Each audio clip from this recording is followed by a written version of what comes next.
are on the record. Excuse me. My name is Kelly Rusk. I'm videographer for Galco Litigation Services. Today's date is December 18th, 2019, and the time is 9:07 a.m. The video deposition is being held in Knoxville, Tennessee, in the matter of Barry Staubus versus Purdue Pharma et al. In the Circuit Court for Sullivan County, Tennessee. The deponent is Christopher Clark. Counsel will be noted on the stenographic record. The court reporter is Jeff Rusk and will now swear in the witness. Okay, Mr. Clark, I'll go ahead and swear in. Would you raise your right hand, please? Do you swear or affirm the testimony you're about to give be the truth, the whole truth, and nothing but the truth? I do. Thank you. Good. Good morning. Good morning, sir. Please state your full name for the jury. Christopher Brian Clark. That's your legal name, sir? Yes, sir. Okay. And please tell the jury where you currently live. Address? Yes. How long have you been at that location? Since 1996. Do you have any plans to move from that location in the next 6 months? Not that I'm aware of. You are here today testifying, Mr. Clark, pursuant to subpoena, correct? Yes, sir.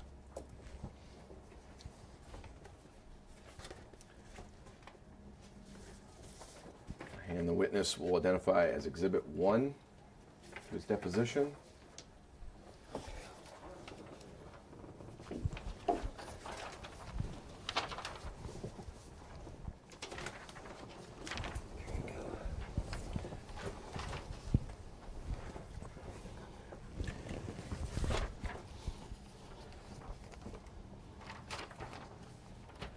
Mr. Clark, is this a copy of the subpoena that you received in this matter?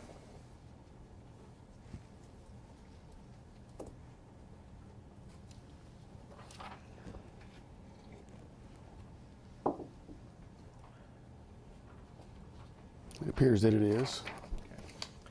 When did you first learn that you would be sitting for a deposition in this case? The date the subpoena was issued to me. When's the first time you talked to a lawyer about the subpoena? Within a few days from there. Did you reach out to the lawyer or the lawyer reach out to you? I reached out to find out what this was in regard, starting off, because it only listed Purdue Pharma on there, and I didn't work for Purdue Pharma. So I made some phone calls to the names that were on the subpoena to find out some information. At which point in time, a day after that call, I received a phone call from my counsel. Okay, you're identifying counsel sitting here today? Yes, sir. Okay, and you understand counsel sitting here today represents mallinckrodt? Yes, sir. What did you do to prepare for today's deposition? Spoke with counsel in regards to the deposition. Tried to recall and think through situations and scenarios that related to the time that I spoke or worked with Mallinckrodt Covidian. Mallinckrodt, what was last? Covidian. Did you review any materials in your possession to prepare for today's deposition?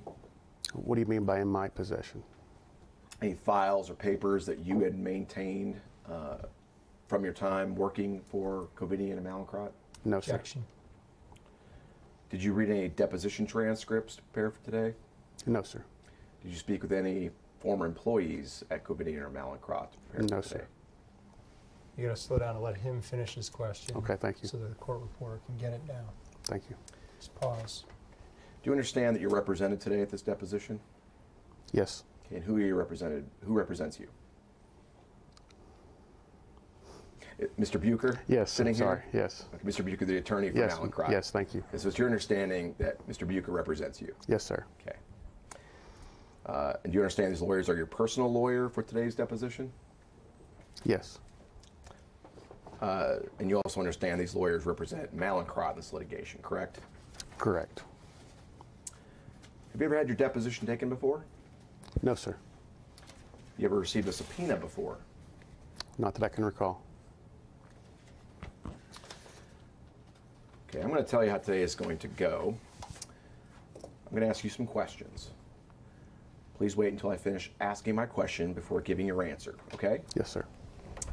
When you give your answer, make sure you speak clearly, and you use words as opposed to nods or shakes of the head, so the court reporter can get your answer. Is it okay? Yes, sir.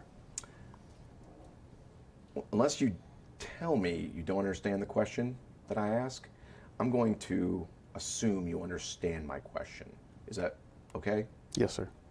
And if you don't understand my question, please ask me to clarify. I'm happy to do so, okay? Yes, sir. Finally, if you need a break, we can take a break. But I'd ask you, please, if there's a question pending, finish asking or answering the question that's on the table before we take the break.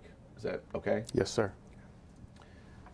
Are you under the influence of any medication today? No, sir. Is there any reason you can think of that would prevent you from answering my questions completely and honestly today? No, sir.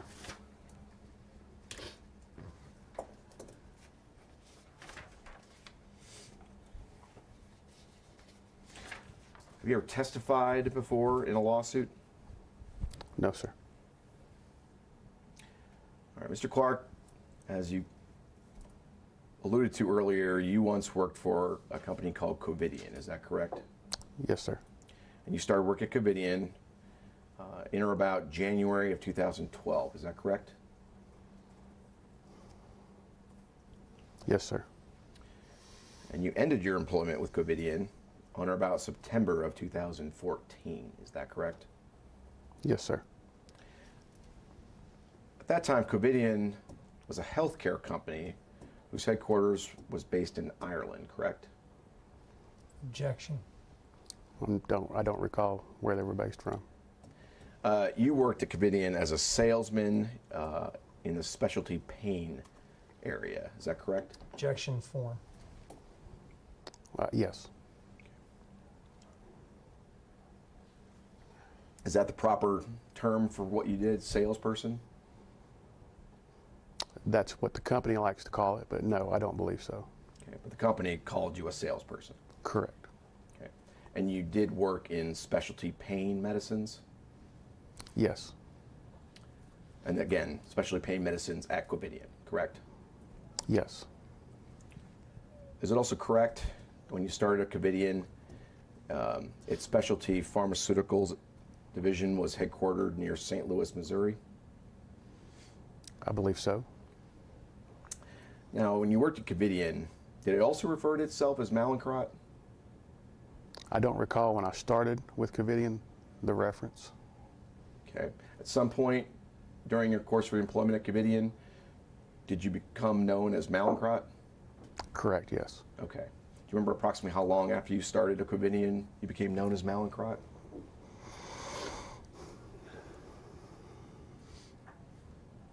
Not exactly, no. Okay. Well, today I may refer to your employment period. I may refer to your employer from January 2012 from September 2014 as Covidian or mallinckrodt. Is that okay? Yes, sir. Okay, because for purposes of today, in your employment, it's the same entity, correct? Objection. As far as I understood, yes. Okay. At mallinckrodt, you sold, among other products, prescription opioids. Is that correct? Prescription opioids was one of the products I represented. Okay. And one of mallinckrodt's opioid products was called Exalgo, correct? Correct. All right. Throughout your employment, Exalgo was a brand name opioid product sold by mallinckrodt, correct? That is correct. Do you know what the opioid ingredient is called in Exalgo? Hydromorphone. Exalgo was known as a long-acting, extended-release opioid product, correct? That is correct. During your employment at mallinckrodt, Zartimus was another brand name opioid you sold, correct? It's pronounced Zartemis. That is correct. Do you know what the active opioid ingredient is called in Zartemis? I believe it was oxycodone. Were there any other branded prescription opioid products you sold while working for mallinckrodt? No, sir. To your knowledge, during the course of your employment at mallinckrodt, company also sold generic prescription opioid products. Is that correct? I'm sorry, what? Say the question again. Sure. To your knowledge, during the course of your employment at mallinckrodt, the company also sold generic prescription opioid products, correct? I have no knowledge of their generic lines. You ever heard of roxicodone? I have heard that, yes. And did you have awareness while you worked at mallinckrodt that that product was sold by mallinckrodt? Not to my recollection. Did you ever have occasion to discuss roxicodone with physicians or other prescribers during your employment? In certain situations. What kind of situations would those be? Where the best patient would be utilized for Exalgo and how that could assist them in limiting short-acting breakthrough medication.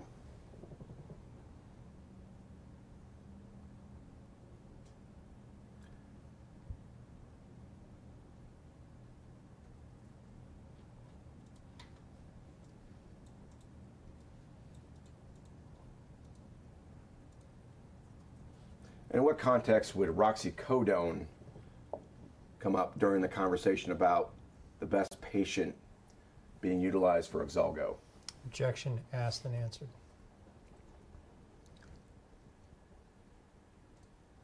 The situation that it would arise would patients needed breakthrough pain medication at times along with their extended daily use. Exalgo was designed to provide a constant control, and in doing so could potentially lower the need for breakthrough pain medication. So, if I understand your question or your answer then, you'd have that conversation with a prescriber about a patient who may already be on a regimen of roxicodone. Is that fair? That would be fair. And the patient could also be on a regimen of another opioid product for which you'd be discussing with the physician how Exalgo may be helpful for the breakthrough pain. Is that fair? Can I hear that right back? I'm sorry. And the patient could also be on a regimen of another opioid product for which you would be discussing with the physician how Exalgo may be helpful for a breakthrough pain. Is that fair?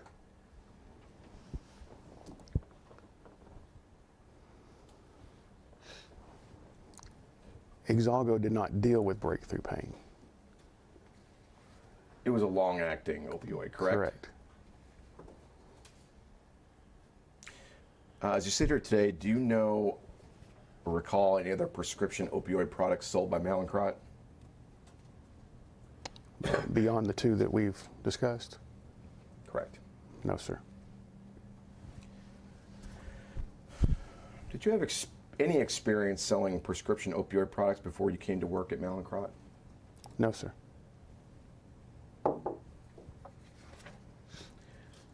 Did you have experience selling prescription drugs before coming to work at mallinckrodt? Yes, sir. And where did you work selling prescription drugs before working at mallinckrodt? A variety of places.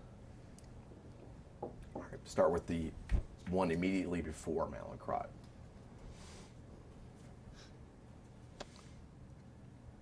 You want the company's name or Correct. the product?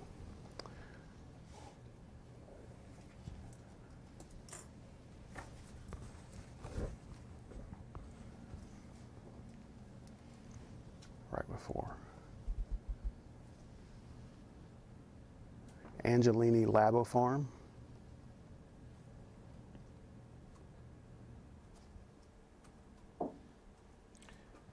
And what dates did you work at Angelini?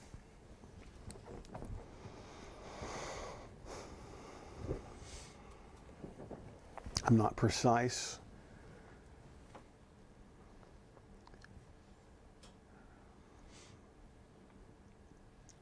Perhaps sometime either late 2010, early 2011.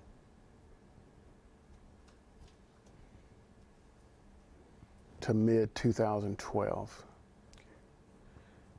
Well, earlier we discussed that you started at I'm sorry. mallinckrodt in January of 2012, correct? Let me back that up. It was mid 2011 that I ended with Angelini Labofarm. So you were with Angelini approximately a year, perhaps a year and a half? A year and a few months. What products did you sell at Angelini? An antidepressant, What was the name of the antidepressant? Oleptro. Can you spell that, please? Oleptro.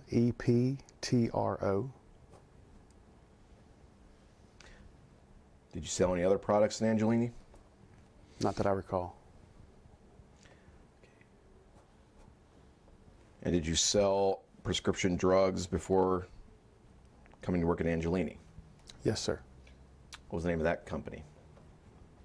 It was twofold. I started with that company under the name of Sanofi Synthelaboe. It later bought Aventis and became Sanofi Aventis. During what period of time did you work in sales at Sanofi Aventis, or its predecessor company?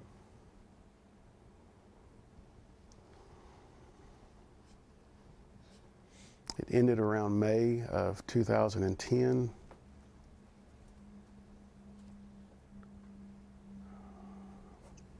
Started in early 2003.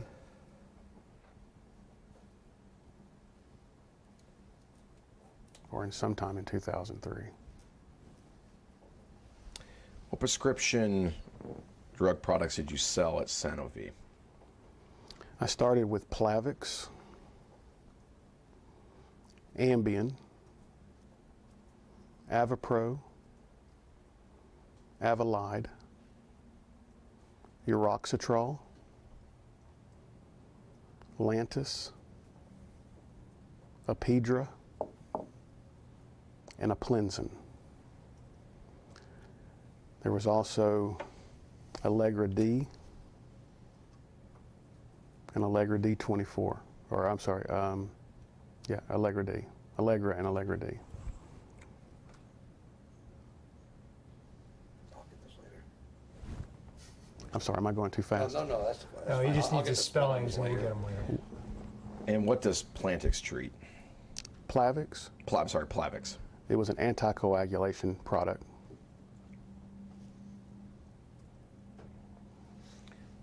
And Ambien, that's a sleep drug, correct? That is correct. Treats insomnia. What does Avapro treat? It was an angiotensin blocker, ARB, so it dealt with hypertension. What does Avalide treat? It was also an ARB with a diuretic attached to it, so it was for hypertension as well. And you said Uroxetrol? Uroxetrol. Uroxetrol, what does that treat? It was for BPH for men, benign prostate hyperplasia.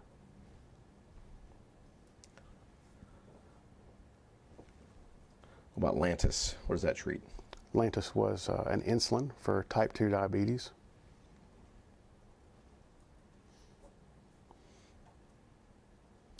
Epidur? Apidra Apidra? What does was that a treat? short-acting insulin for also diabetes. Could be used in type 1 or type 2. What does Aplenzen treat? Aplenzen was an antidepressant. And what does Allegra D and Allegra D24 treat? Allergies.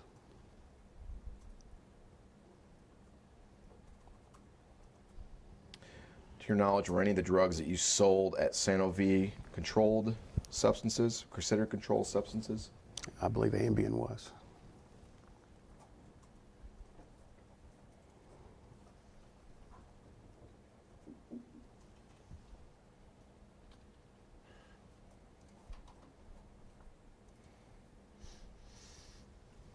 Did you receive special training at Sanofi with respect to selling Ambien because it was a controlled substance?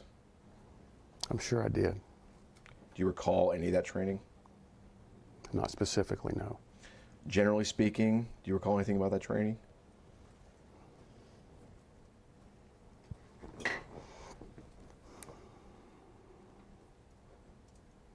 Not even generally speaking, no.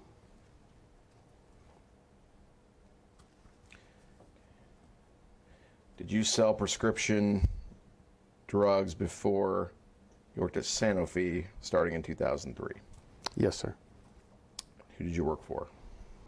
Aero, A-E-R-O, Pharmaceuticals.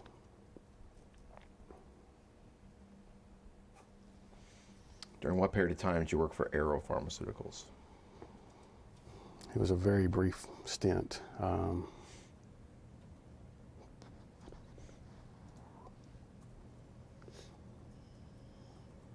Perhaps mid-2002 to sometime in 2003.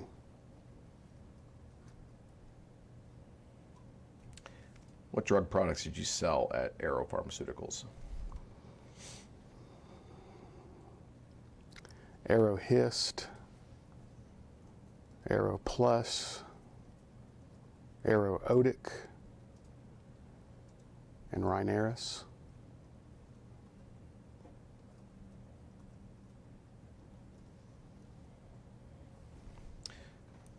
And what was Aerohist meant to treat? Allergies. What was Aero Plus meant to treat? Also allergies. What did Rhodic treat? Aeroodic. Aeroodic. It was an eardrop for some inflammation within the ear canal.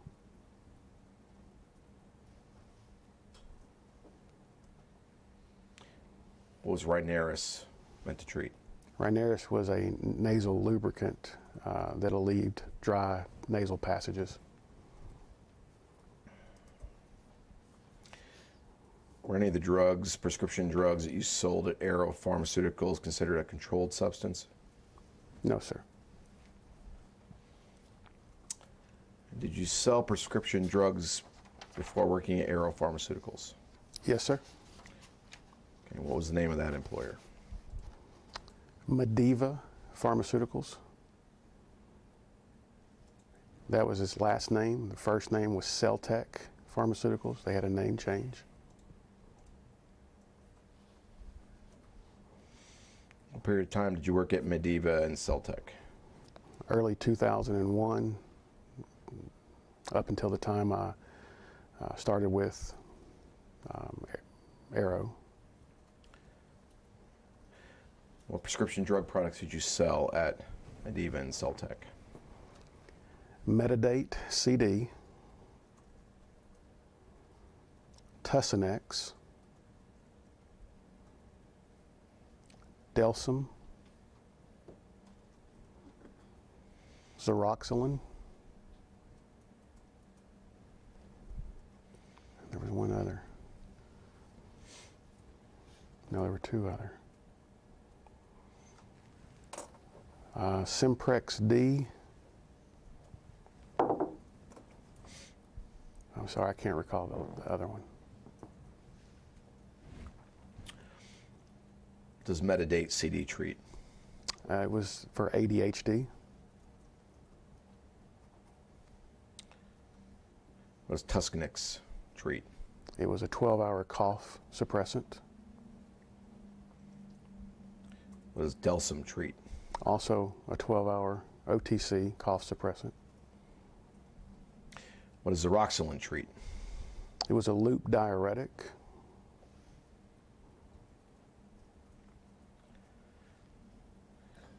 What does Simprex D treat?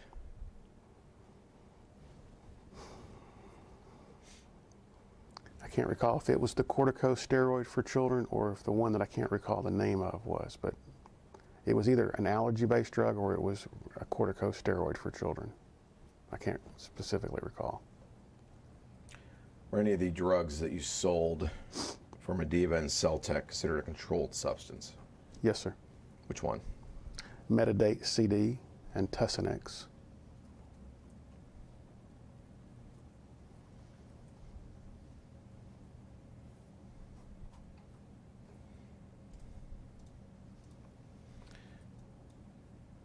What do you understand is meant by controlled substance?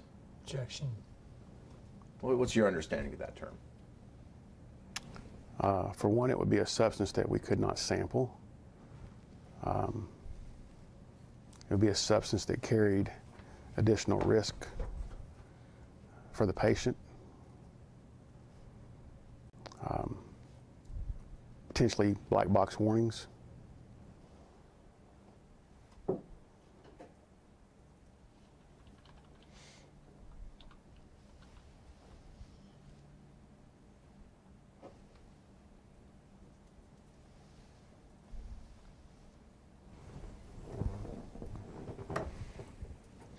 We say additional risk for patients. What do you mean by that?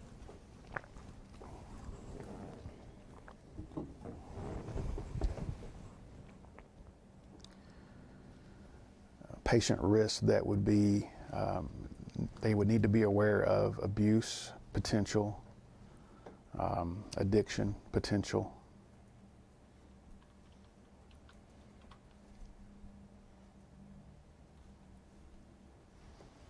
Other physiological side effects such as respiratory depression.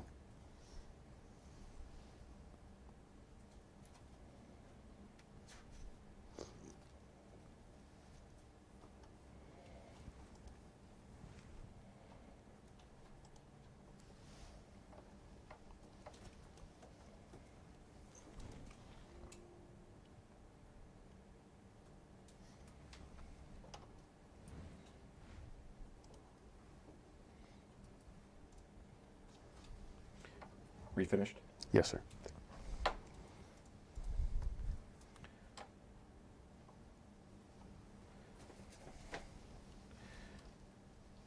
Did you sell prescription drugs before working at Mediva and Celtec? No, sir. Did you work anywhere else before working at Mediva and Celtec? Objection, Vinnie. Yes, sir. Okay. Where did you work before Mediva and Celtec? Right before or Right in before. general? Right before, I was with All Meds Incorporated.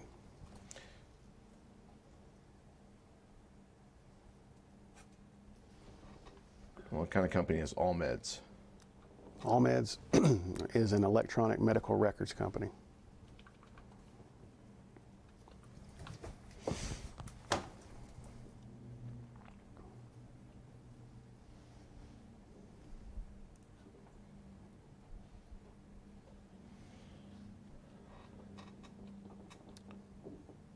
Who are All Meds customers? Generally, not specifically. Physicians.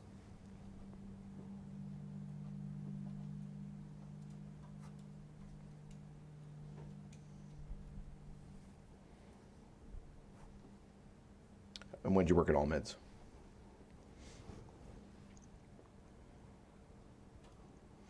December of '99 up until May of 2001.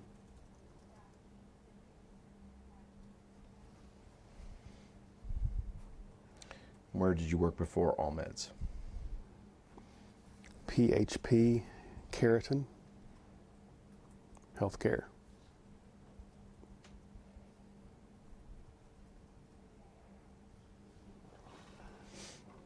When did you work for PHP Keratin?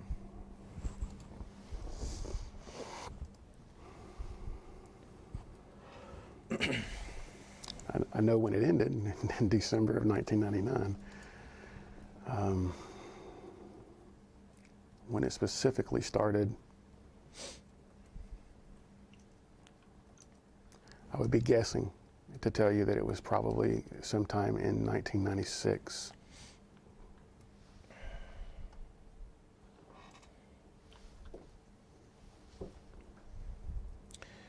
And what did PHP Keratin do as a business? They were a healthcare association, a managed care company. Insured patients, insured employer groups.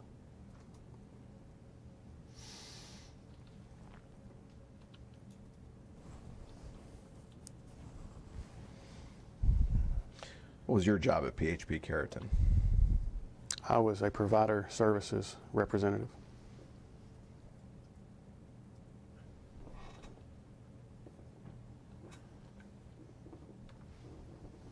And what were your responsibilities in that role as provider services representative? There were many.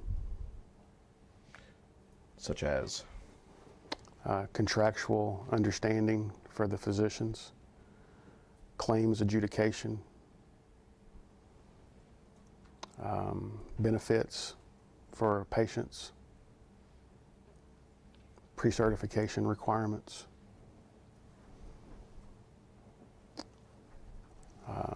denials, appeals.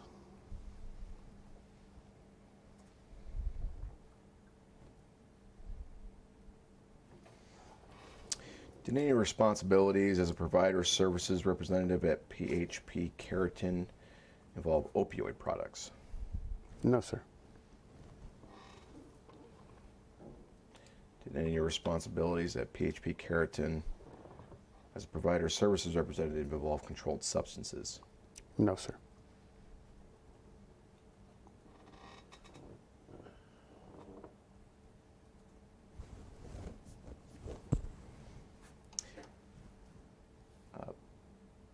Did any responsibilities when you worked at All Meds involve opioids or controlled substances? Objection. No, sir. Okay. And where did you work prior to PHP Keratin? Health Source of Tennessee.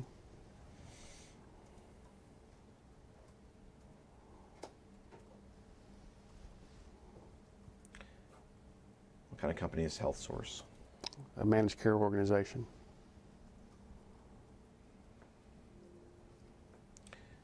And what was your job responsibility at Health Source?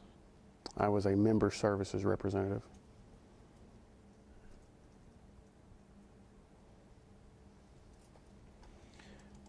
Were your responsibilities at Health Source similar to those at PHP Keratin?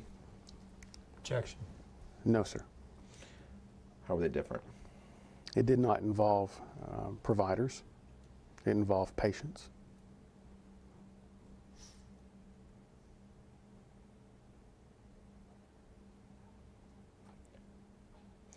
So what were your job responsibilities at Health Source?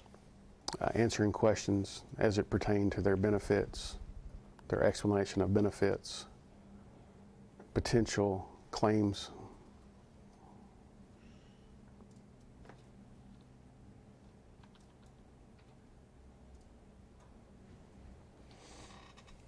Did any aspect of your job at Health Source involve opioids or controlled substances?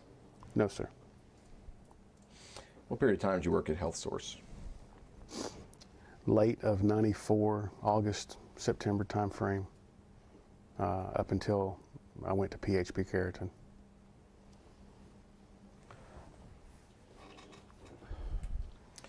where'd you work before Health Source? Now we're getting back into my college days. When did you graduate college? In 1993. And you went to Tusculum University, is that correct? That's where I graduated from, yes.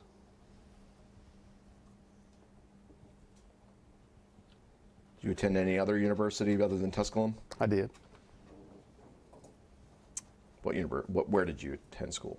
I started at Pellissippi State Community College, then transferred to the University of Tennessee.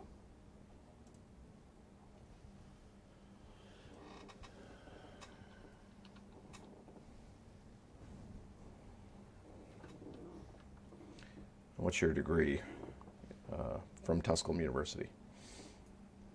Applied Business Management.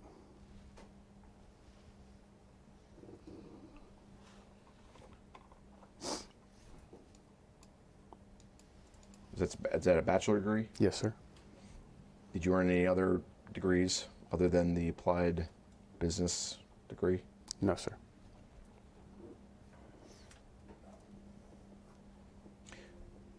Do you have any certifications?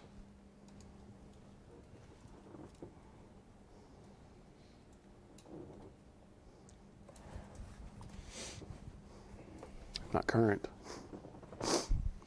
So once upon a time you had a certification? In CPR.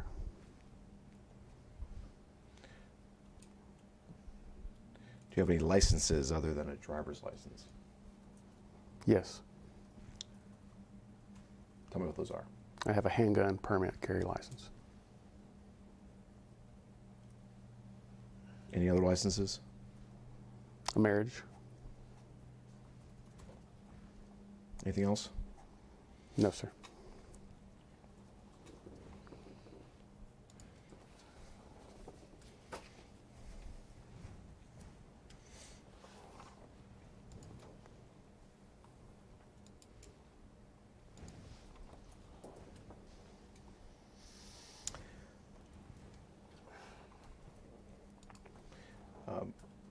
Where were you located when you worked at Health Source geographically? In Knoxville. And where were you located geographically when you worked at PHP Keratin? Also Knoxville. Where were you located geographically when you worked at AllMeds? Knoxville. And where were you located geographically when you worked at Mediva and Celtec? Knoxville.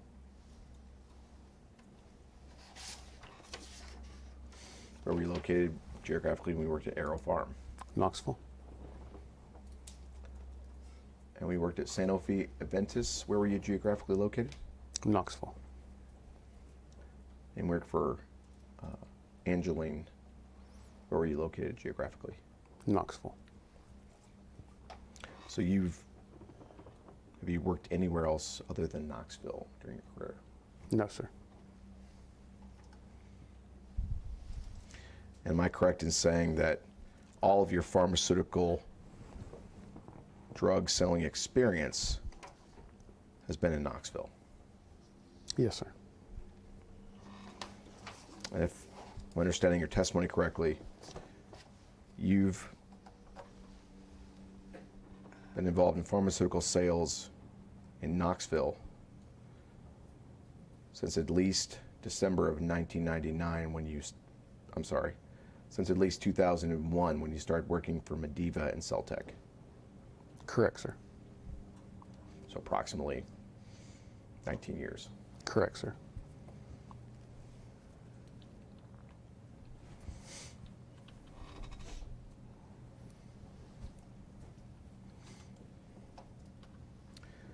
Mr. Clark, is it correct that the sales market that Mallinckrodt assigned to you was also Knoxville, Tennessee?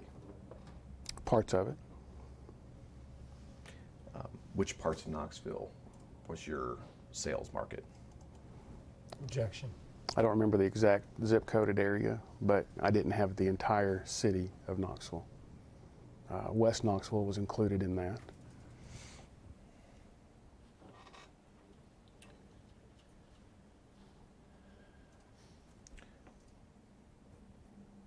So was your market limited to the city limits, or did it include the county? My market was limited to the zip codes that were assigned to me. Did that include zip codes that were outside of the Knoxville city limits? Yes, sir. Did it include zip codes for other cities other than Knoxville? I believe it Objection. did. Sorry. Yes, it did. Okay. As you sit here today, do you remember which cities?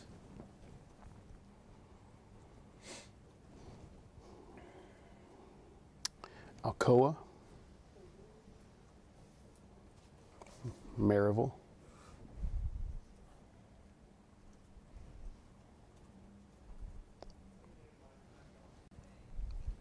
Sevierville, Gatlinburg,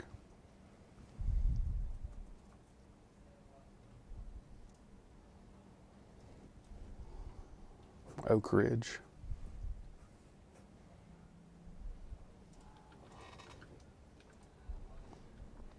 I've had so many territories in my career, but there probably is more, but I can't recall. And I'm only asking, just so the record's clear, about your tenure at Mallinckrodt. I understand.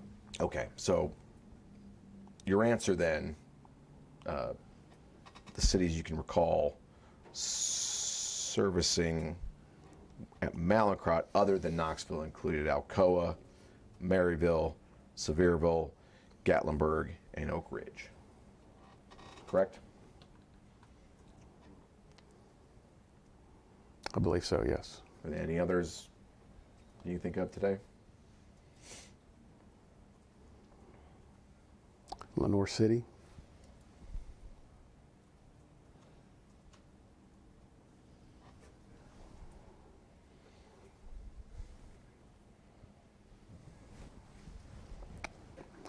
think anything others. Okay. Now those cities you just mentioned that were part of your market at Mallinckrodt, did any other Mallinckrodt pharmaceutical sales rep also have responsibilities, selling responsibilities in those locations? Objection vague. No.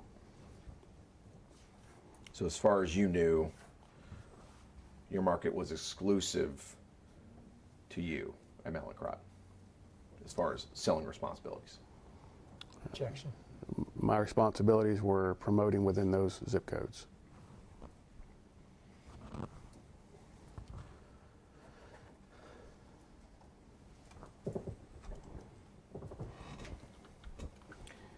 And is it correct that during your employment at Mallinckrodt, you sold the opioid products Exalgo as Artemis in those markets?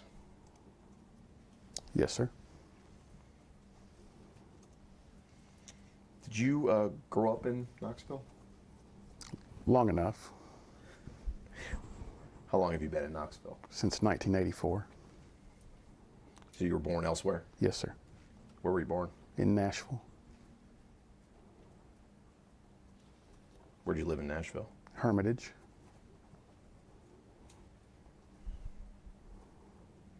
The corner of Bonalyn and Bonner Road.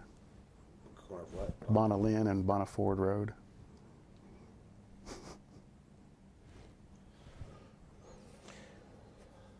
But when you call someplace home, you call Knoxville home. Yes, sir. Someone says where you're from, you say I'm from Knoxville. Yes, sir.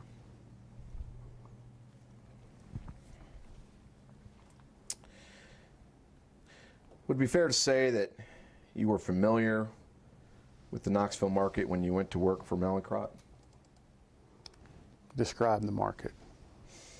Were you familiar with prescribers in the Knoxville market when you went to work for Mallinckrodt? Any particular prescribers?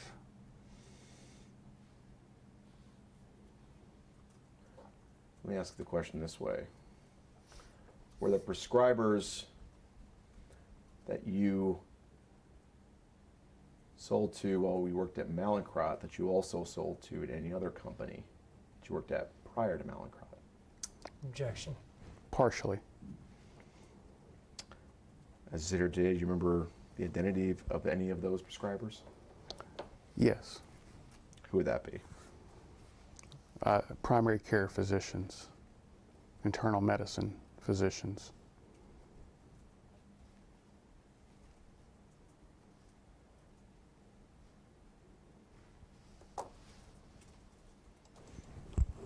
So generally, you're aware there was overlap between types of prescribers you sold to at Mallinckrodt compared to other companies, correct? Correct. Specifically, do you remember any prescribers by name or location I that you do. sold to prior to working at Mallinckrodt that you also sold to at Mallinckrodt? I do. Who do you remember? I remember Dr. Buchanan and Dr. England.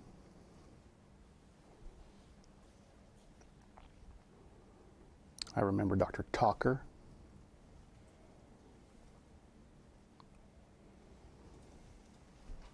I remember Dr. Ramos.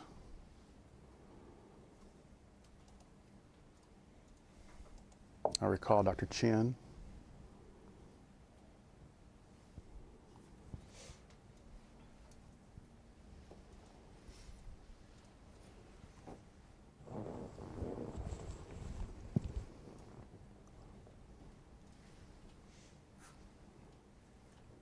Were you finished? Yes, sir.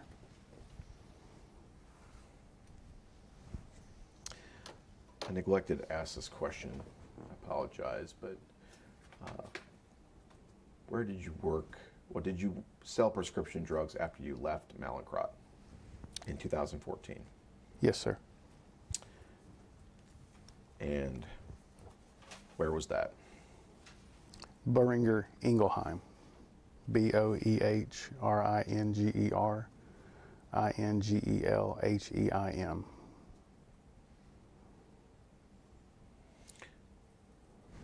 What's your period of employment at Boehringer? Current.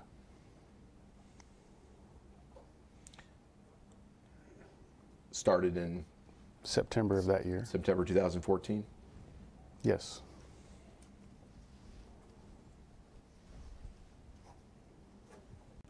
What drug products, prescription drug products, do you sell at Boehringer? Jardiance. Can you say that again? Jardiance, Jardiance. Tradjenta, Tradjenta. Gentadueto. Synjardy, Synjardy. Synjardy XR. Glixambi, Glyxambi.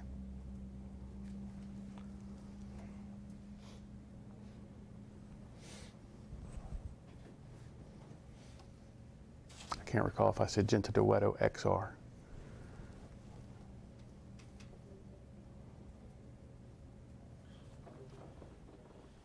That would be all. What does Jardiance treat? Type 2 diabetes. What does Tradjenta treat? Type 2 diabetes. What does Gentadueto and Gentadueto XR treat? Type 2 diabetes. What does Synjardy and Synjardy XR treat? Type 2 diabetes. I got a guess on the last one, but go ahead. We're in a bingo. We get it. Glixambi, what does that treat? Type 2 diabetes.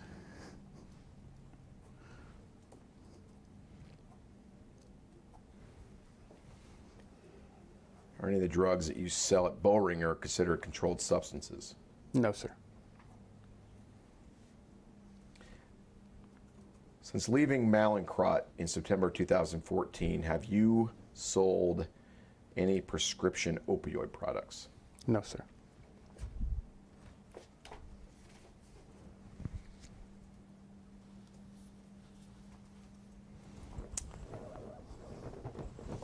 Coming back, I'm sorry, and where are you located geographically for work at Boehringer? Knoxville.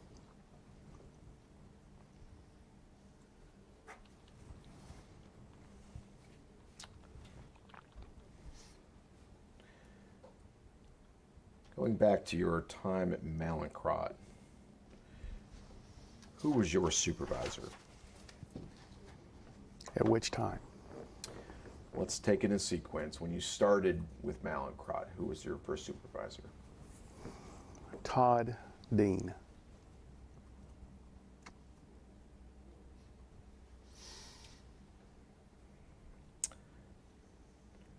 Do you remember how long you reported to Todd Dean?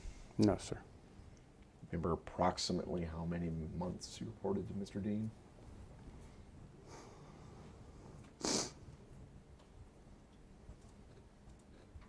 No, I don't. And which prescription opioid products were you selling when you were reporting to Mr. Dean? Exalgo.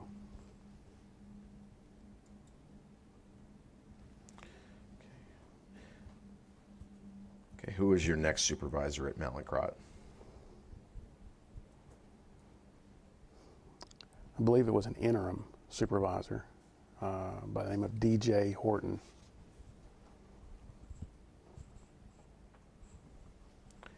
Do you remember how long you reported to Mr. Horton? A few weeks.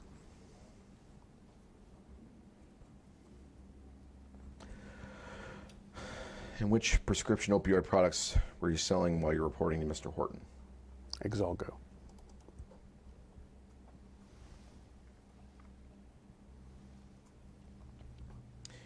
And who was your supervisor at mallinckrodt after Mr. Horton? Dan. And I had trouble pronouncing his name when he was my manager then, and I'll still have trouble pronouncing it now, but Polovsovsky.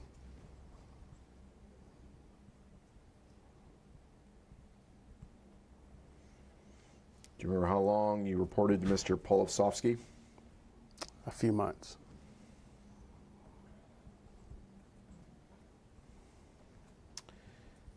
And which prescription opioid products were you selling while you reported to Mr. Polovsovsky? Exalgo.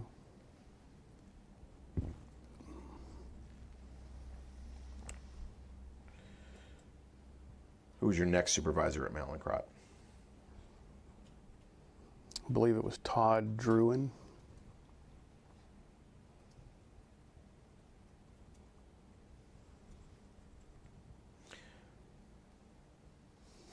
I'll be clear, that's Todd Druin's a different individual from Todd Dean.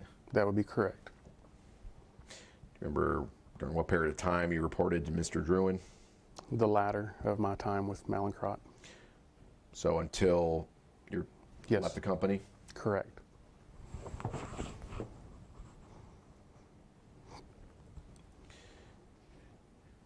And which prescription opioid products were you selling when you reported to Mr. Druin?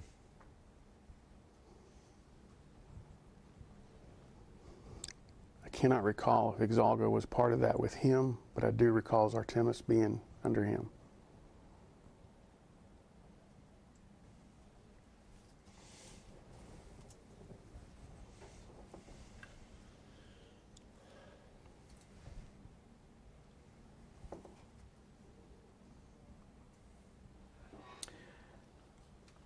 In sales, or in specialty sales at mallinckrodt, your job required you to visit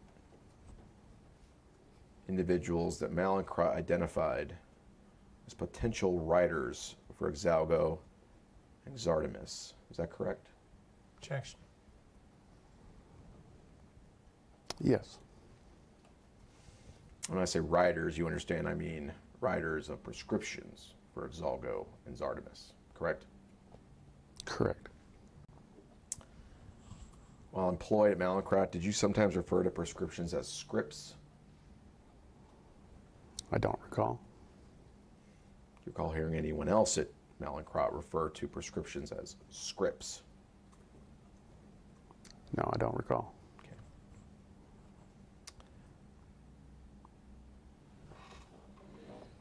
So the list of individuals that were potential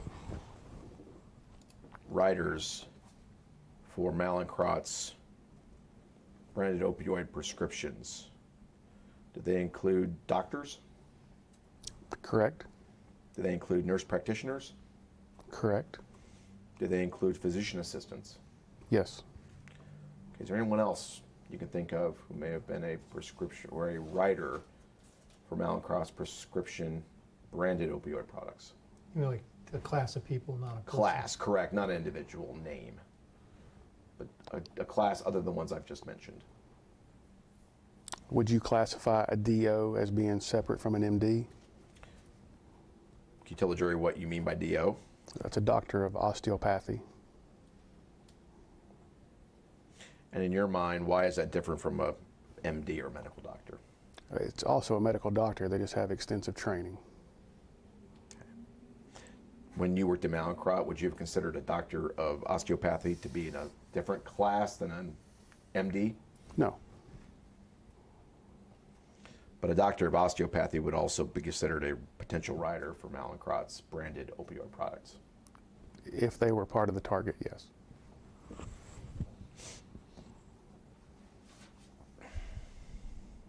And when you say they're part of the target, are you referring to the target lists that mallinckrodt would have assigned to you during your employment there? Correct. Was your understanding that mallinckrodt gave you a target list of individual prescribers because it wanted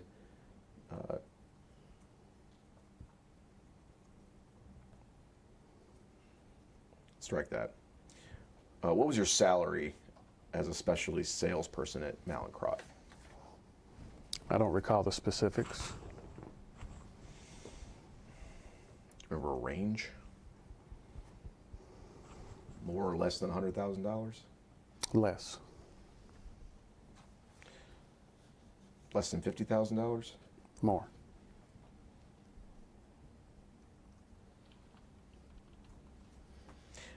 When I say salary, I'm talking about base pay. You understand my question? I do. Okay. Was any part of your pay at Mallinckrodt incentive-based, to your recollection? Objection. Yes.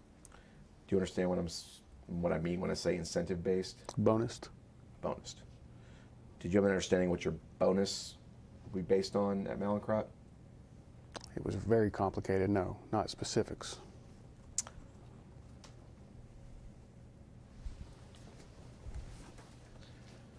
Was any part of your bonus, to your knowledge, based on the volume of sales of the opioid products within your territory? I'm sure it was. So the more, in other words, your bonus, the more sales of prescription opioids, Mallinckrodt's prescription opioids in your market, potentially more bonus money for you, correct? Objection. I've had several bonus structures in my time frame that have all been different, so I don't know require the specifics of what Mallinckrodt's was. So as you sit here today, you're unable to tell me whether you understood during your time at Mallinckrodt that if there were more prescriptions written for Mallinckrodt's branded opioids in your markets, you had no understanding whether that meant you could potentially receive more bonus money. Can I have that read back? Yeah, I kind of, yeah, could you repeat that? Because I kind of missed that too. I'm having a software issue right now, so I've got to wait and fix it when we take a break. The question was, during your time at Mallinckrodt, did you have the understanding that if there were more prescriptions written for Mallinckrodt's branded opioids in your markets, that had direct bearing on whether you would receive potentially more bonus money? Objection form, objection asked and answered. I'm sure it was. But to what degree, I can't recall the specifics. That's a standard practice within the industry. And the potential for more bonus money, was that something you discussed with your supervisors at Mallinckrodt? I don't understand the question. The relationship between more prescriptions written for Mallinckrodt's branded pharmaceuticals in your market to your bonus, was that something you discussed with your supervisors at Mallinckrodt? Objection form. I'm sure it was. But to sit here today, you can't recall any specific discussions? No, sir. I want to take a break so the court reporter can fix his software issue. Yeah, let's do that. Is it okay to take this Going off? off the record at 10:06. Yep.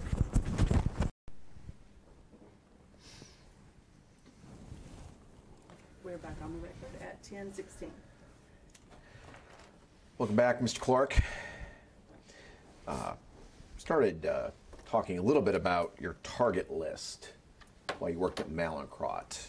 Do you recall that testimony? I do. And would I be accurate in stating that the target list was a list of individual prescribers that Mallinckrodt assigned to you within your Knoxville market? Yes. Okay. And would I also be accurate in stating that the target list was a list of prescribers that you were supposed to visit as part of your sales responsibilities at Mallinckrodt? Correct. Is it fair to say that you had an understanding as to what Mallinckrodt expected you to do with that target list? I do. Okay. So if a prescriber was on that target list, is it fair to say that Mallinckrodt expected you to visit that prescriber? Objection. Of course. And is it fair to say if Mallinckrodt, strike that, is it fair to say that Mallinckrodt expected you to detail that prescriber about Mallinckrodt's branded prescription opioid products? Objection. If appropriate. And is it fair to say that Mallinckrodt expected that by detailing the prescribers on that target list, you would expect this result in more prescriptions being written for Mallinckrodt's opioid products, correct? Objection 4. Yes. Did Mallinckrodt employ other specialty drug salespersons other than yourself selling its opioid products in Tennessee? Yes. Do you remember approximately how many?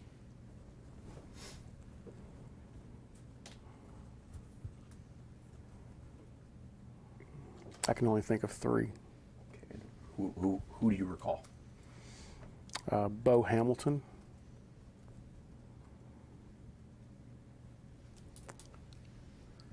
I can picture them. That doesn't help with names, does it?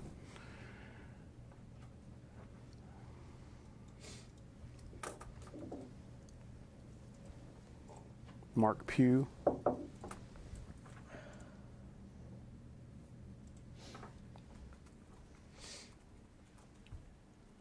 Brad.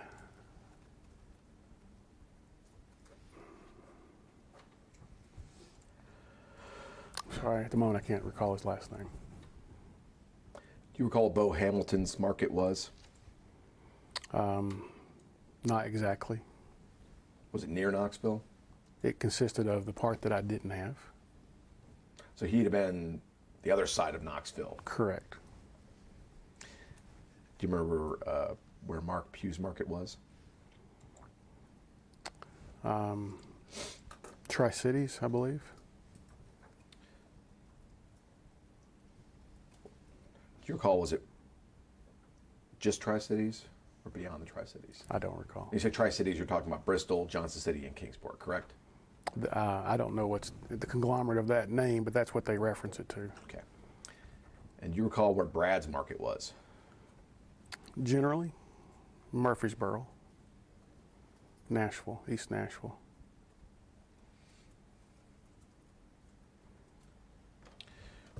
To your knowledge, did the 3 Mallinckrodt employees you just testified about, did they also have target lists they received from Mallinckrodt? I assume they would have. I remember Brad's name if you want that. Oh, go ahead. Newberry. Thank you. Is it fair to say that Mallinckrodt had the same expectations with respect to those target lists as they did for yourself with respect to those other salespeople? Objection. I would assume. Did you have any role in determining who was on your target list for Mallinckrodt? Not the first go around. We say not the first go around. What do you mean? At my first look at what the target list was, I'm a new employee, so I don't have any knowledge of the market for some of these providers.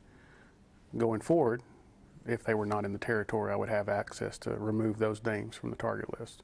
Okay.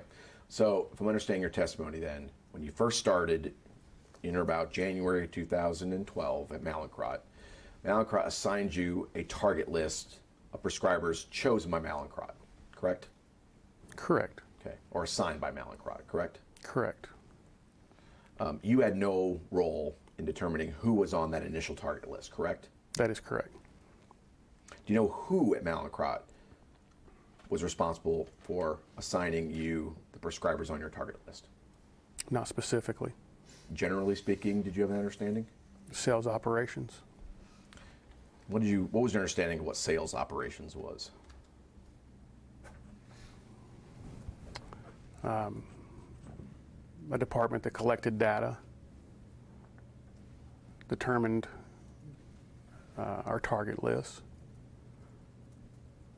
was involved in the calculations of the incentive comp plans.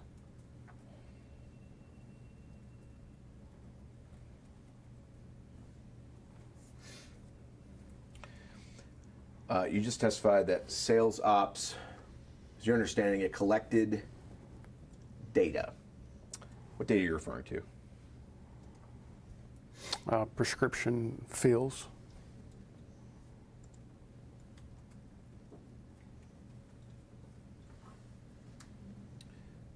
Do you remember this, whether that data had a name, the source of that data had a name?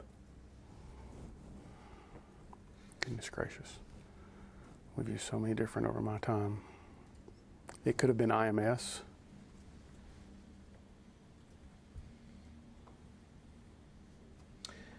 And you also testified that sales ops had some involvement in calculating incentive comp plans. I believe that's correct. And that would have been, was your understanding that the calculations for the comp plans involved this data, prescription fills? Oh, I have no idea how they determined what they came up with. Did you interact with anyone in sales ops during your time at mallinckrodt? Objection. It's possible. As you said here today, you don't specifically remember. No. Do you know how mallinckrodt sales ops determined which prescribers to include on your target list? No, I do not. Anytime did mallinckrodt advise you how to prioritize your visits with prescribers on your target list?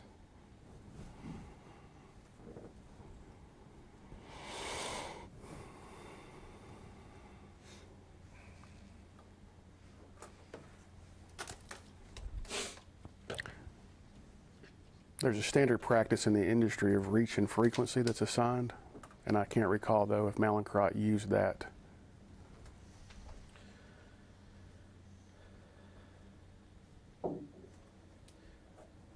Explain what you mean by reach. If you had 100 providers on that list, then you would want to reach as many of those potential providers on that list as you could. That was the reach, the breadth of being able to visit those providers. And what do you mean by frequency? Frequency would mean visiting that provider more than one time, the frequency involved with those visits. When you worked at mallinckrodt, did it advise you how to, or which prescribers you should visit more relative to others on your target list? I don't recall if they specifically did or not. Well, then how did you decide which prescribers to prioritize on your target list?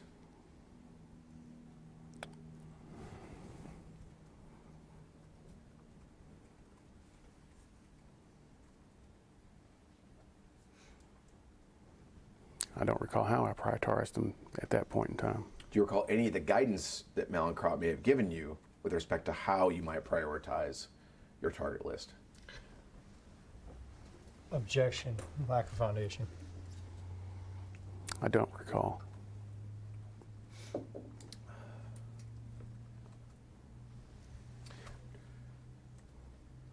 Is it true that mallinckrodt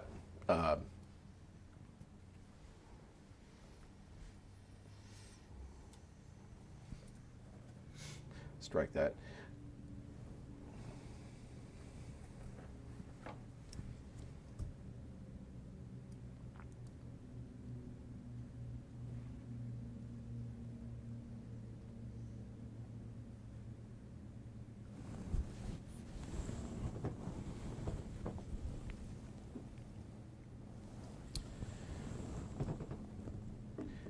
The prescribers on your initial target list from mallinckrodt included prescribers for mallinckrodt's opioid products, correct? Partially. Okay. So the data that sales ops was collecting in order to populate your target list, that included opioid sales data, correct? Objection. I don't know what they collected that would have put them on that list. Did you ever see any of the data yourself that sales ops reviewed in putting together the target list? No, I never saw data that they reviewed.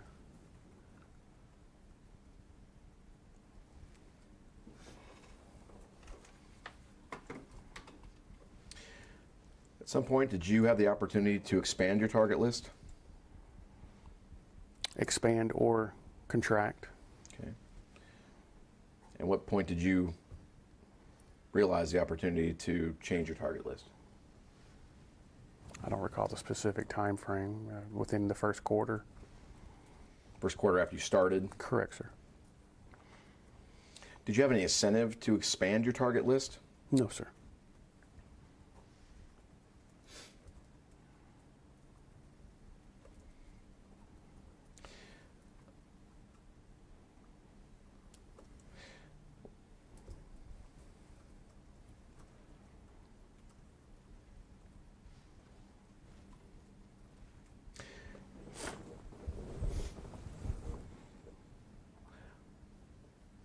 Why did you answer you have no incentive to expand your target list?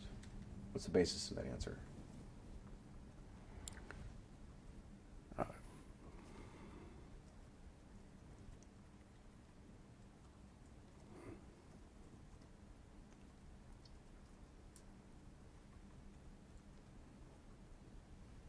I don't recall ever being advised that expanding my target list would benefit me just by adding a person to my list. Well, is it fair to say that the more targets on your list, the more opportunities for you to visit prescribers and detail them about Mallinckrodt's opioid products? Objection. I'm not sure I understand the question. Well, is it fair, or I should say, did you have an understanding that the more targets you had on your list, that would mean more opportunities to visit prescribers, potential prescribers for Mallinckrodt's opioid products? Objection. More people on the list did not necessarily mean that I had more opportunity. It just meant that there were more people on the list.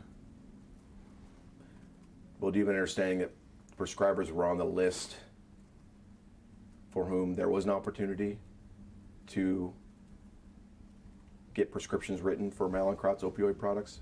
For whom there was no opportunity? I'm not sure I heard the question correctly. And the court reporter looks like he didn't. Where there was, no opportunity to get prescriptions. Objection 4. Maybe you can re-ask the question. If a prescriber was on your target list, was it your understanding that that prescriber represented a potential opportunity for writing of scripts for Mallinckrodt's opioid products? Not Yeah. completely. When you say not completely, what do you mean? Not every physician on my list was an opioid target. Okay, you sold other non-opioid products at Mallinckrodt, correct? That is correct. Okay, so when I refer to your target list, I'll try to be specific and refer to I'll try to refer to the potential opioid prescribers. Okay. If I'm going to reference that, is that fair? Yes, sir. Okay, so going back, and let's just lay some foundation here. Your target list consisted of both opioid prescribing targets and non-opioid prescribing targets, correct? That is correct. Did you understand which of the targets were opioid prescribing targets versus non-opioid prescribing targets? Objection vague.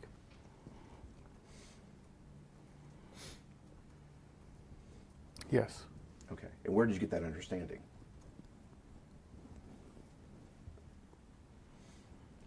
I believe there was a detailed order that was assigned to the provider of what products were to be discussed.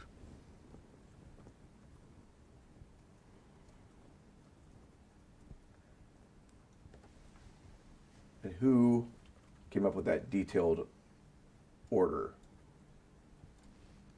Someone at home office. Someone at Mallinckrodt. Yes, sir. And how did you receive these detailed orders about what was assigned to the provider on your target list? I don't recall the specifics, whether it was within the call metric logging that we used or if it was a spreadsheet file that came down. I don't recall. Okay. But you received, to your recollection, you received the detailed order from Mallinckrodt for each of the providers on your target list. Yes. And from that detailed order, you would know when you went to visit that prescriber whether you were there to sell a Mallinckrodt opioid product versus a non-opioid product, correct? Yes, or both. Or both. Fair. Yes. But you would at least know whether you were visiting that prescriber to discuss an opioid product for mallinckrodt's, correct? That would be correct.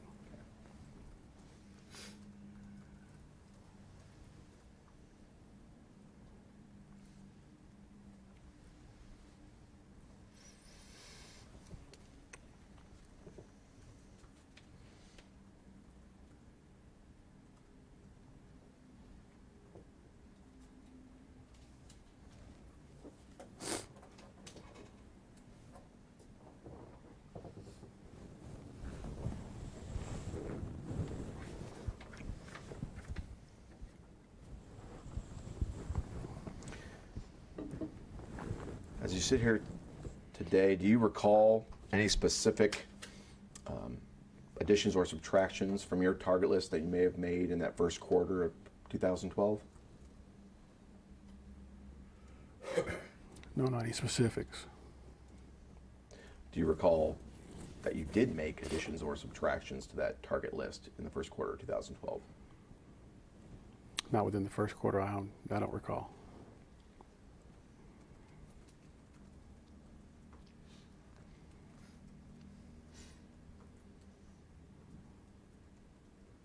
Did you ever receive from Mallinckrodt a list of potential targets that were not on your target lists supplied by the company? Objection vague.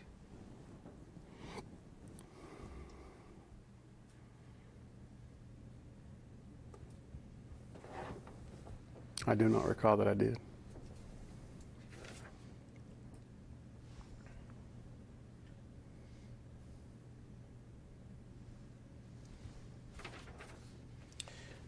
If you wanted to subtract or remove a prescriber from your target list, how would you have gone about doing that at Mallinckrodt? I don't remember the exact mechanism. I've had several mechanisms like that throughout my career. There was probably a protocol in place to remove them, though, whether they were deceased, retired, and so forth. Why else? Well, strike that. What are the reasons you would seek to have a prescriber removed from your target list? You mentioned deceased, correct? Correct. Retirement. Correct. Another reason, correct? Yes. What would be another reason? Moved out of the territory.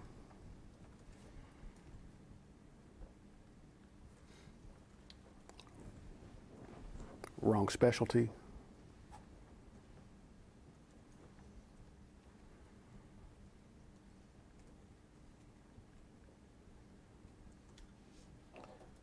Any other reasons?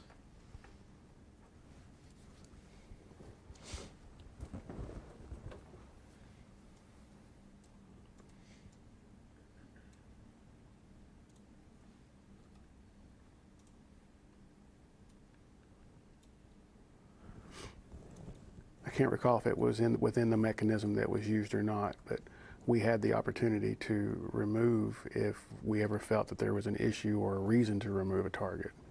But I can't recall if that was built into the mechanism. When you say issue or reason to remove the target, what are you referring to? If you felt that it was a place that you shouldn't be promoting this product in.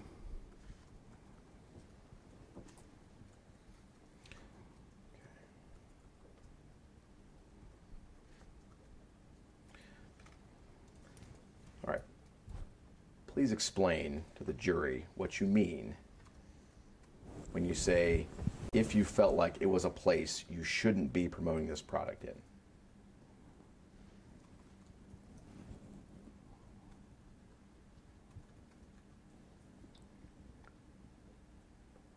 If there were suspicious cues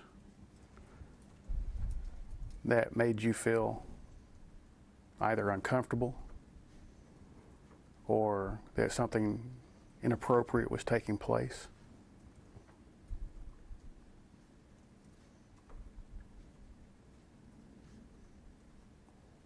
That was out of the norm.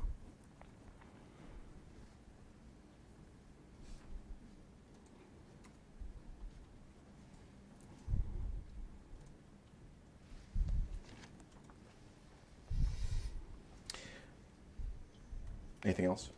No, sir. Okay. Ask you about these things one at a time. When you say suspicious cues, you're talking about something suspicious about the lines of patients waiting to see a particular prescriber on your target list, correct? I never saw lines of patients seen anywhere. When you said cues, I thought you meant lines. What did you mean by cues? Something you might pick up, a cue. C-U-E. Yes.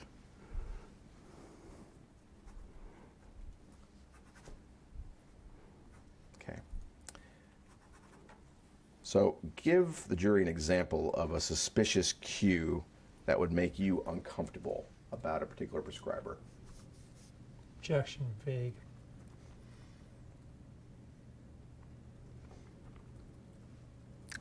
If I saw a security officer, that would make me uncomfortable.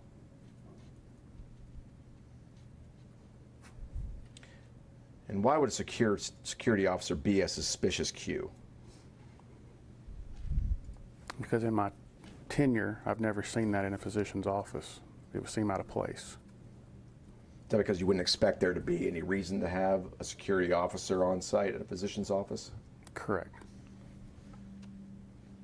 And what would be uncomfortable by having a security officer at the physician's office? It just makes me uncomfortable that there could be a potential for something going differently than it should be.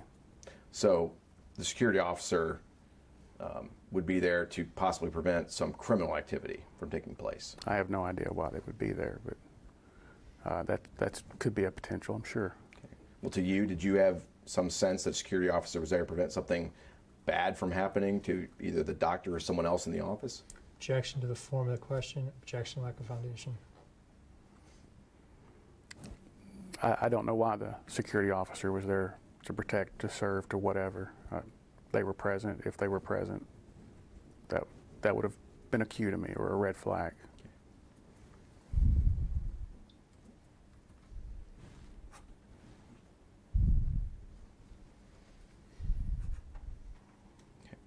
Okay. What are some other suspicious cues other than a security officer? If I saw money being exchanged outside of the front lobby, what I mean by that is if they were not checking out where money would be exchanged, but money was being exchanged elsewhere in the office, that would have been a cue, a red flag. You're talking about money being exchanged between a patient and some representative of the office. I'm not sure if they would be a patient or not, but someone in the office. In exchange between someone with money or cash on them and someone at the office that you may observe occurring outside of the ordinary process of paying the bill, correct? If two people were exchanging money away from that area, that would draw me suspicion. And again, just to clarify, when you spoke about the security officer, you're talking about a security officer. You're talking about a security officer actually working or being posted at the physician's office. Yes, I am. And when you testified about money being exchanged in an unusual environment, you're talking about that occurring also at the physician's office. Well, I'm stating if I saw that at a physician's office, that would draw me suspicion. Okay. Okay. Any other red flags you can think of?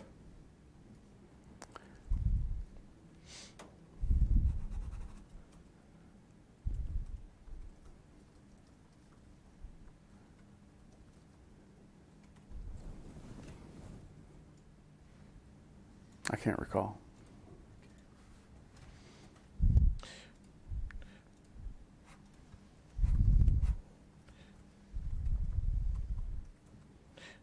Did you receive any training from mallinckrodt about how to identify red flags at physicians' offices? I can't recall specifics, but I'm sure there were. And why are you sure there were? It was a standard practice within the industry. If you had a controlled substance, I can recall training, not specifics, but I recall those things popping up in conversation and training in other companies. Did you receive training from mallinckrodt on what to do when you perceived a red flag?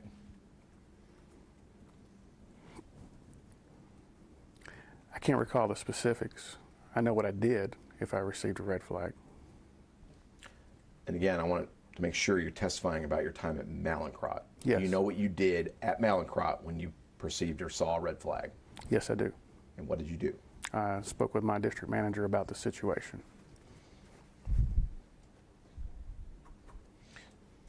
Is your district manager someone different than the supervisors you mentioned earlier today? No, they would not be. Okay. So if you perceived a red flag, it was your practice to communicate that to one of your district managers. That would be correct. And how, do you remember what medium you communicated that to your district managers? It could have been email, text message, phone call.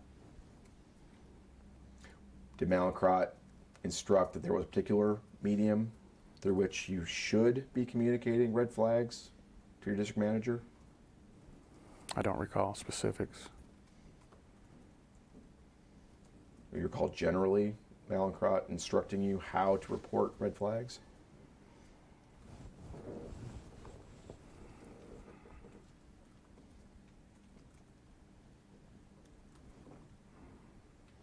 I don't recall.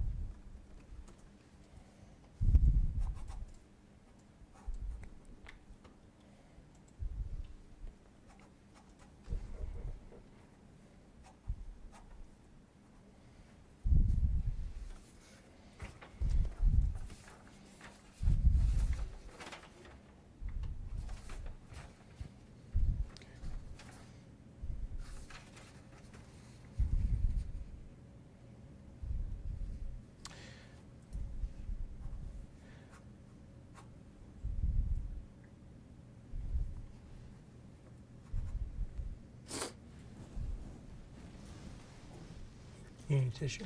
No, I'm fine, thank you. Do you recall any instance where a prescriber was removed from your target list based on your communication of red flags regarding that prescriber?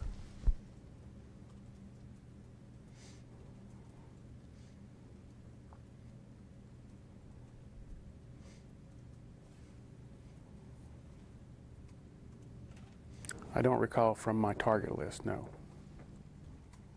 You don't recall, or there was never a prescriber removed from your list based on your communicating red flags about that prescriber? Objection, lack of foundation. Objection assumes a fact, not evidence.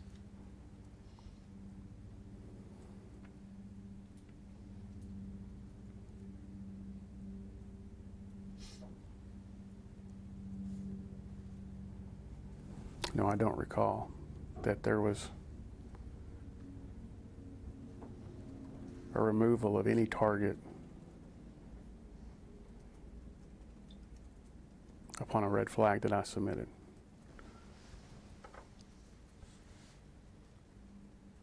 I don't recall ever submitting a red flag on a target.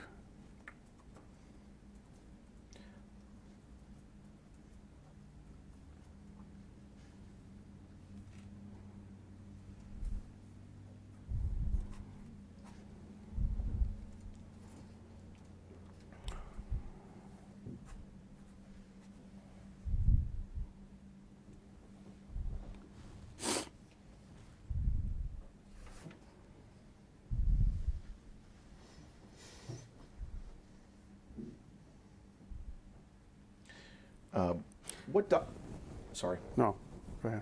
Just taking a breath. Did you generate notes that were done in connection with your visits to prescribers on your target list? Objection vague. You mean within the approved system? I mean any notes of any kind, including those that may have been done in the approved system. If there was an approved system, that would have been the only place I would have placed notes. I don't specifically recall when and which company I worked for that was no longer standard practice. So as you sit here today, you don't remember whether Mallinckrodt had an approved system for inputting call notes regarding your visits to prescribers on your target list? Again, I don't recall exactly which company the industry changed that standard. Do you remember when that change happened? Not specifically. There's been many changes in the industry. Or generally, did that change happen before or after your time at Mallinckrodt? Objection asked and answered. I don't recall. Did you have any personal notes that you maintained outside of what would have been a standard system for the company regarding your visits to prescribers on your target list? No, I wouldn't have. So you wouldn't. Does that mean you never did take any notes yourself that you maintained outside of the That would be correct. system?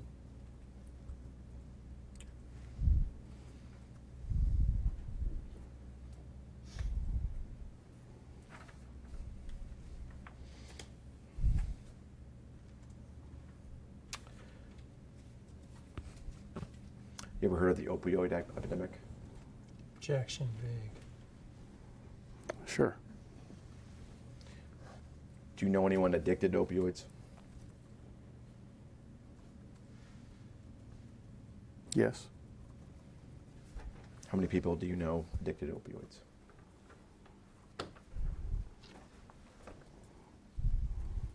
One comes to mind. That person live in this area? That person is homeless in this area.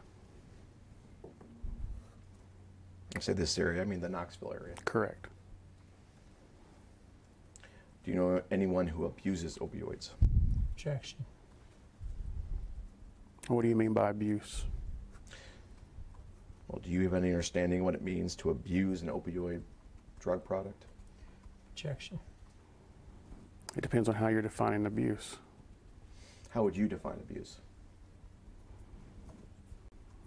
There could be a couple of different ways. And what are those? One could be getting more of a delivery of a particular product than the body is therapeutically needing. Another would be using a product that was not administered to you for a need that you might have.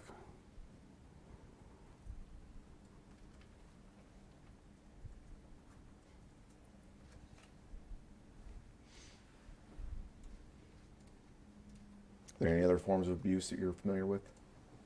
No.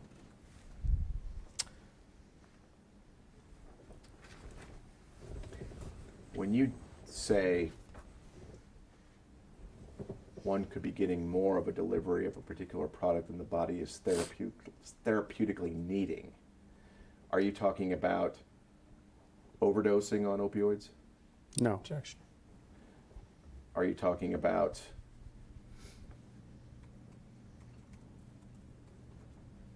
defeating the controlled release mechanism of the opioid product in order to absorb more of the active opioid ingredient at one time? No.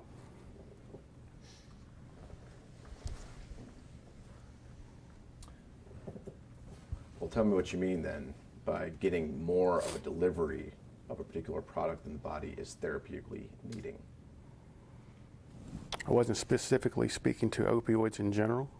It was medications in general that I was using that definition of abuse to. Well, with respect to abuse of opioids, do you have an understanding what that means? It would, again, apply to both definitions. Are you familiar with how one would abuse opioids in such a way that one would receive more delivery of a particular product than the body is therapeutically needing. Can I have that read back? Yeah. Are you familiar with how one would abuse opioids in such a way that one would receive more delivery of a particular product than the body is therapeutically needing? Objection. Form. Foundation. I am not familiar.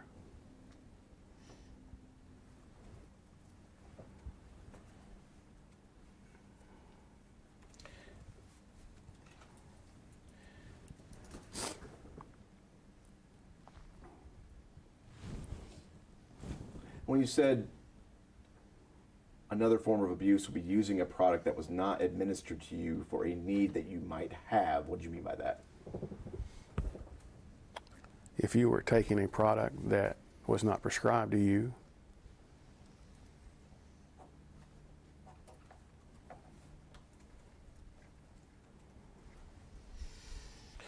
Do you have any awareness that opioid drug products are abused in that way? Objection. Vague. I'm not familiar. Personally, no. Professionally, are you aware that opioids or products are abused in that way? Objection. Form. Yes. Where'd you gain that awareness? All the way back to Nancy Reagan. What did Nancy Reagan say about abuse of opioids?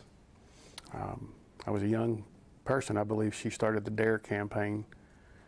And I do remember commercials of, this is your brain on drugs, this is your brain in general.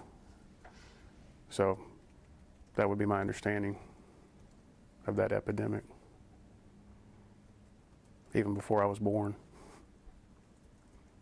through history. Do you understand what diversion means? I believe I do. What do you understand diversion to mean? To divert the product in which it was prescribed.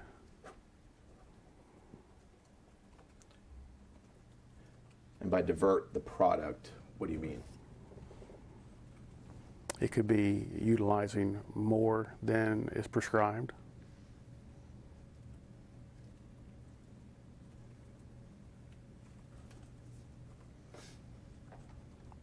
It could be using less than is prescribed.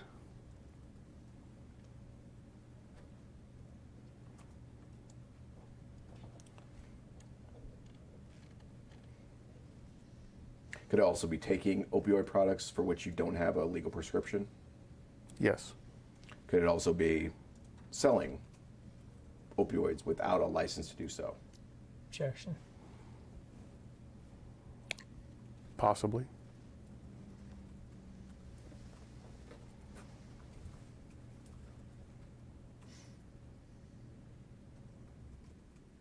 Do you know anyone who's taken an illegally diverted opioid? I'm sorry, did you say illegally diverted? No, I do not. Well, is there such thing as legal diversion of opioids? There is not. Just wanted to make sure I understood the word you were saying.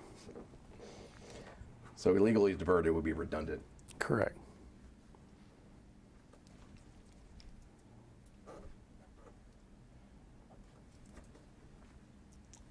Do you have an understanding of what opioid addiction is?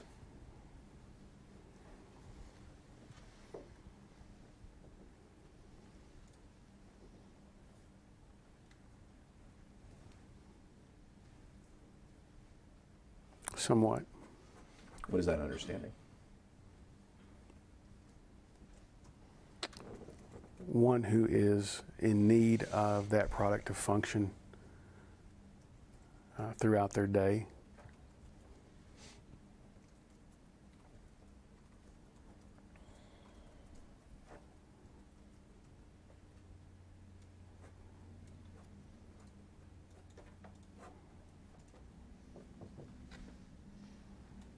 You ever heard the concept of pseudo-addiction to opioids? I can't recall that I have.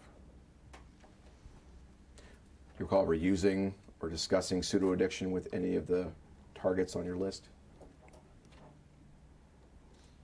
I cannot recall that.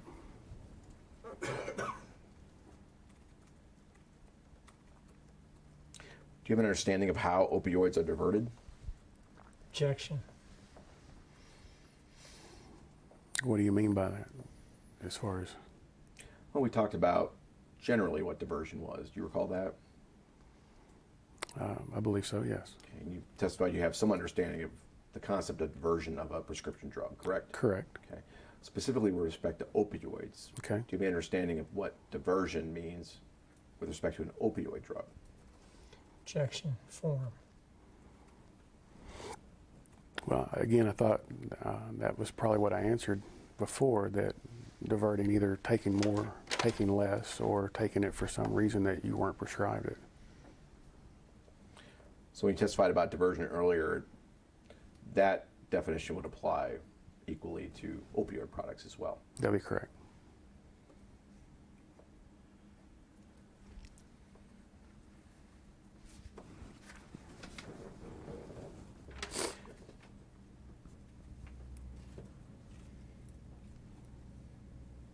Do you have an understanding that opioids are highly addictive?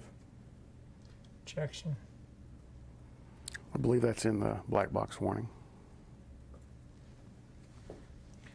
Did you receive training at mallinckrodt with respect to the highly addictive nature of opioid products that mallinckrodt sold? Objection. I don't recall the specifics of that training. Generally speaking, do you recall receiving some training about the addictive nature of opioids? Generally, yes. Because working at mallinckrodt, that was the first time you sold an opioid product, correct? An opioid, yes. Okay. Did you receive training any point before you worked for mallinckrodt about opioids? Not opioids, no.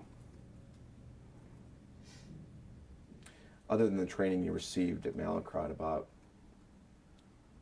the addictive nature of opioids, is there any other source from which you learned or educated yourself about opioids?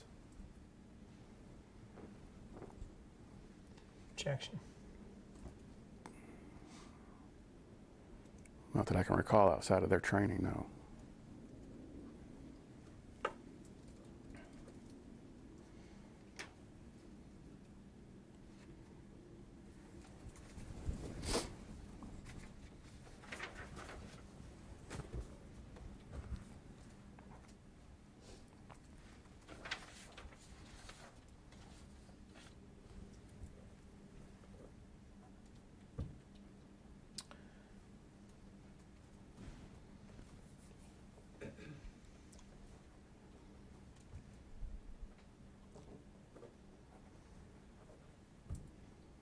As someone who's worked in pharmaceutical sales for almost 20 years, is it fair to say you're aware of a national opioid abuse and diversion issue in this country?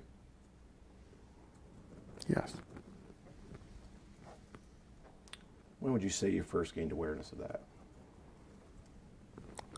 As stated earlier, even prior to my pharmaceutical experience, all the way back to the days of Nancy Reagan. Historically, growing up studying in school, the time frame of the 60s when drug use was illicit. Then. And you included opioids in that as well? In what, sir? You said going back before you were born, Yes, sir. you said that there was an awareness of abuse and diversion issues in this country with respect to pharmaceutical drugs, correct? Objection. That is my understanding. Okay. My question is specifically with respect to opioids, okay? Were you aware of an opioid abuse and diversion problem in this country? Yes. And when did you first gain awareness of the opioid abuse and diversion problem in this country? The same answer would apply. Were you aware of an opioid abuse and diversion issue specifically in Tennessee? Not limited to, but yes. But including Tennessee for sure, correct? Yes, sir. Okay. Are you aware of prescription opioid rates in Tennessee? No, I am not. Is that something that you would have known when you worked at Mallinckrodt? I don't recall the specifics of that. Does that mean you did know and you've forgotten? Objection asked and answered. I don't recall if I would have known. Did doing your sales job duties at Mallinckrodt require you to have an understanding of prescription opioid rates in Tennessee? Objection. Not that I recall. Did Mallinckrodt ever instruct you that you or train you to know what those prescription opioid rates were in Tennessee in order to do your job responsibilities? No, not that I recall. Do you recall ever having discussions with people at Mallinckrodt concerning opioid abuse in Tennessee? Objection. Vague. Overly broad.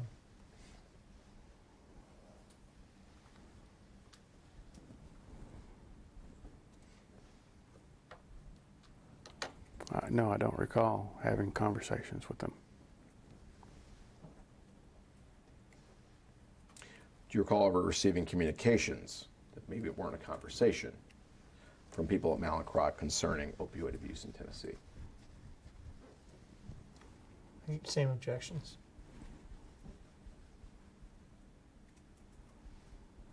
No. So no emails about abuse that you can recall from anybody at Mallinckrodt that was occurring in Tennessee? Not that I can recall.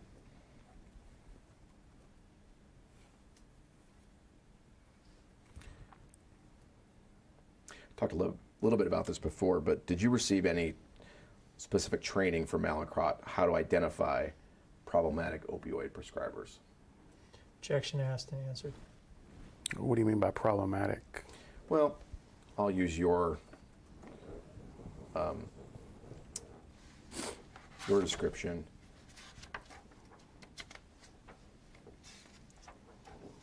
Did you receive any training from Mallinckrodt concerning a place you shouldn't be making calls regarding opioid products? Objection asked and answered. I don't recall specifics, but if I had, then I would have alerted my district manager. But that never happened, according to you, correct? In regards to what? Reporting to a district manager that there was a target on your list that was a place you shouldn't be because of red flags.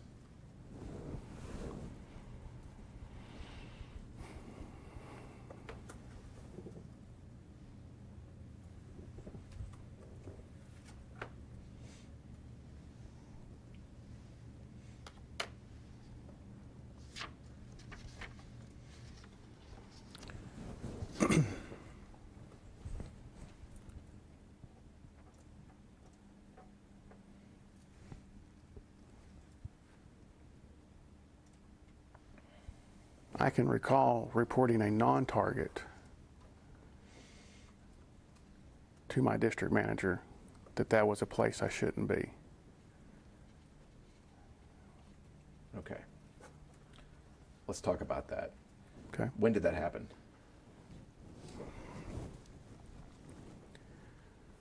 Oh my goodness, specific states.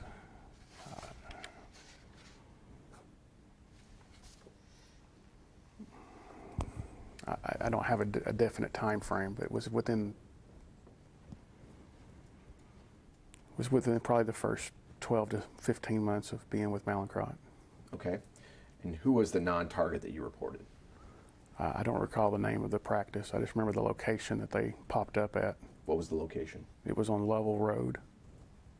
Lovell, L-O-V-E-L-L? Yes, sir. That's here in Knoxville? Correct, sir. Do you remember the name of the medical practitioner there? No, I don't. I don't recall ever meeting them. And what was it about this non-target on Lovell Road that caused you to make a report to your district manager? A security officer standing out front by the door, and exterior video cameras.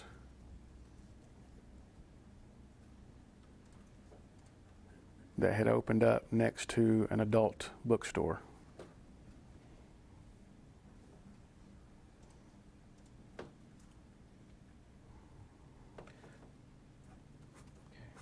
So the exterior video cameras were another red flag to you? In that particular scenario, it created a suspicion. And the location being next to an adult bookstore, that also created a red flag for you? I thought that to be extremely odd. Relatively speaking, was that area of town a depressed area of town? Not to my recollection.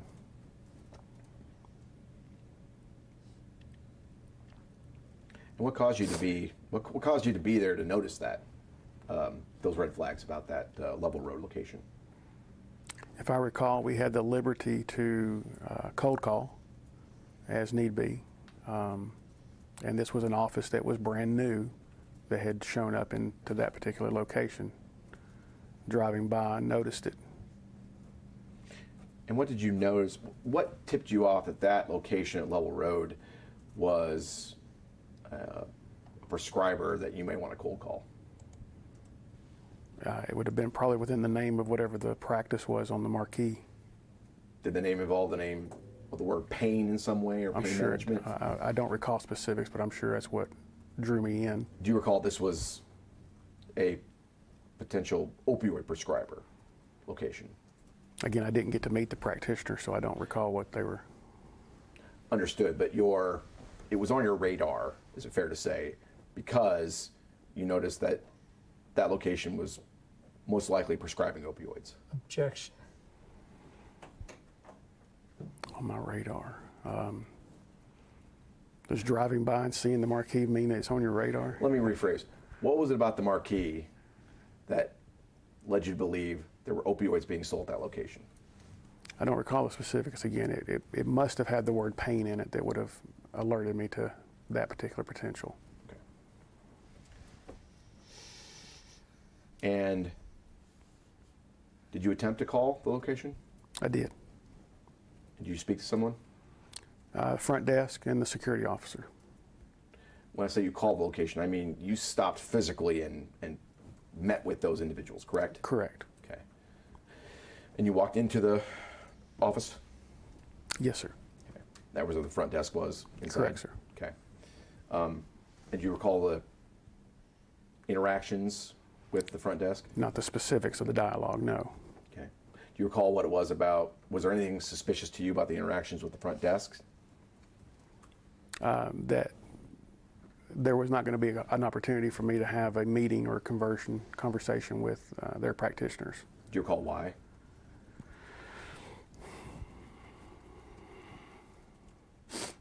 I don't recall the specifics as to why. I just remember that that was not going to be allowable. Do you recall your interactions with the security officer? Somewhat. And was there anything suspicious about your interactions with the security officer? The pleasantries of hellos, how are you, and then the asking of, can I help you? You know, is there something here? What can we do for you? I thought that was odd for a security officer to ask. And did you communicate that you were a person who sold opioid products for mallinckrodt? I had identified myself as a pharmaceutical rep for mallinckrodt and saw that they were a new location and wanted to see if I could speak to someone that was here.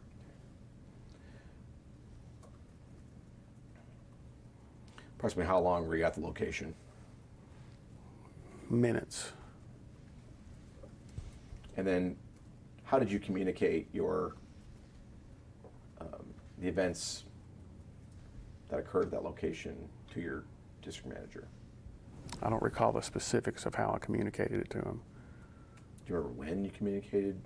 Again, I don't recall the date of time. Well, I should say, let me rephrase, how long after your cold call to the Level Road location did you communicate that visit to your district manager? I would not have left the parking lot. So right away. Yes, sir.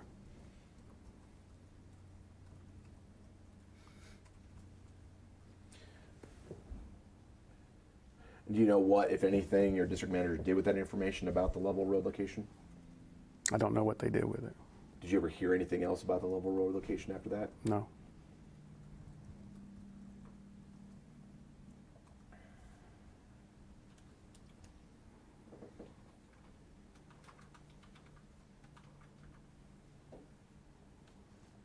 Before you ask another question, the temperature has dropped in here and it's making me need to go use the restroom. Is that okay to do? Yeah, let's take a we break. just got a note anyway, so let's Okay. take a break. Okay. Off the record at 11:30.